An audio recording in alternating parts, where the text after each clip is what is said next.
looking at significant others or socializing agents. So these are the people that are most likely to play a role in an individual's socialization process. Remember, socialization process is understanding a person's social role in the existing society's beliefs, morals, and values. Okay, but socializing agents are considered constraints.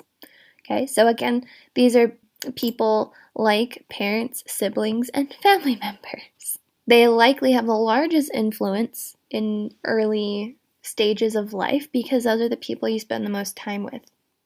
Or it could be the opposite, that your parent maybe worked a lot, especially if you were in a lower socioeconomic home growing up and, someone has to put food on the table and maybe your parent wasn't home a lot because they had to work.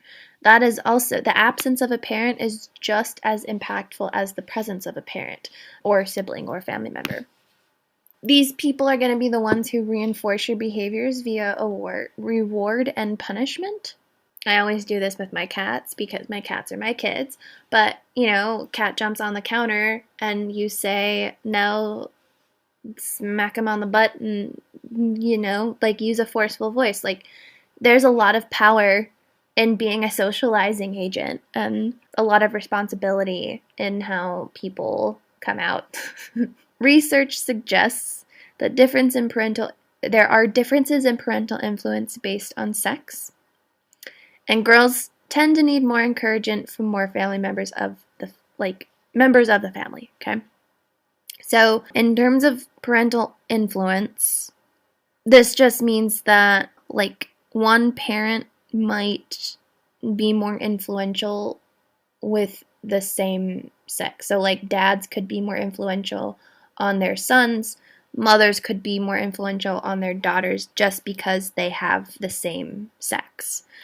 In terms of girls, I think this is changing, but I think it's because, again, we have these stereotyped roles, and there's also a lot more criticism that is, I guess, more hard-hitting to self-esteem than what we see towards males in social settings. And so females wanting to ask for more permission or validation on certain things is kind of common, or needing more encouragement to try things is more common, just because the society and how it views certain roles on genders it's not always nice to women.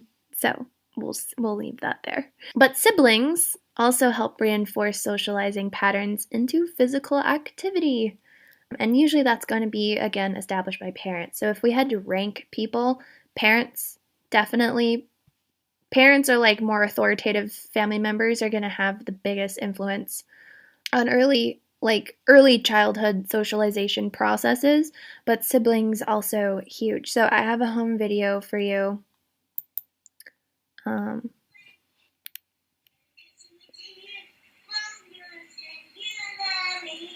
That's my sister.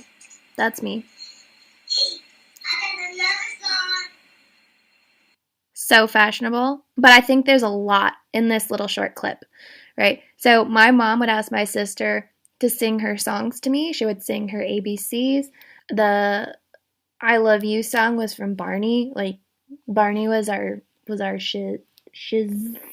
I'm not gonna swear in here, but my mom would always tell my sister, hey, sing Natalie this song, sing her this song, and that would encourage me to be exposed to tunes or music, if you will, but also, having my sister sing me ABCs 10 times a day, literally, encouraged me. I was able to say my ABCs by the time I was 11 months old, so having something enforced or reinforced promoted my engaging in speech motor development. Okay, you can also see that we have a grocery shopping cart, and this came with we had a grocery cart, a little Play Store cash register, and a cooking set that we grew up with. And the cooking set, that's everything in this like briefcase here. They were like plastic fruits and vegetables and cups and spoons and forks and like a butcher's knife that we could cut the vegetables in half because they were like halves velcroed together. But like my mom gave us like life skill related things that, I mean, like everybody does grocery shopping. I don't necessarily think that is a male or a female activity. Learning how to deal with money is a very gender neutral activity. My end, on the other side, girls have purses. We are stylish. I wanted to be cute. Actually, I think my dad put the glasses on. He thought it would be a nice touch, but that's not in this. But also, I think I mentioned, like my dad would play a lot of sports with my sisters and he would ride bikes with her. And so that was a reinforcement for me as well at a young age, whether I, wasn't into those activities or not. I was reinforced because I wanted to model after my sister. Okay, so siblings play a large role in development, but they're not considered as major socializing forces because they don't establish the primary socializing constructs that parents or guardians do. So still influential, just a little bit lower down on the scale. Socializing agents can also include peers. Shut up, Vanessa. They can also have peers, right, and who can have a large influence on your participation in certain activities, which I already mentioned. My sister and I had neighbors who grew up down the street from us, and they had video games. And so my sister always wanted to go inside and play video games versus the girl or the daughter of that family. We would do a lot of different activities outside. We would play with our dog, we would sing karaoke, we would have like dance jam sessions. We had go-karts and scooters and bikes, and we would just play outside in front of our houses. So the types of peers and the available activities could have, and the types of activities that your peers want to engage in can have a big influence on the types of activities you participate in. Peers have the largest influence during and after childhood, particularly that adolescent phase where you're with your friends at school all day long. You can develop peer groups in these ages, right? It's when you usually engage in recreational sport or other types of like after school extracurricular programs. And peer groups might have more of an influential role at younger ages, but can also continue to foster participation in physical activity into adulthood and beyond. So if you think about exercise groups. We not only have a big influence on peer groups in adolescence, which might encourage us to engage in more sport or other group activity type physical activity, but another it could also extend into adulthood as well. So this is just where we have the largest influence of peers. Peer groups also usually match the sex of an individual at younger ages. So typically you see more girls grouped with girls, more boys grouped with boys.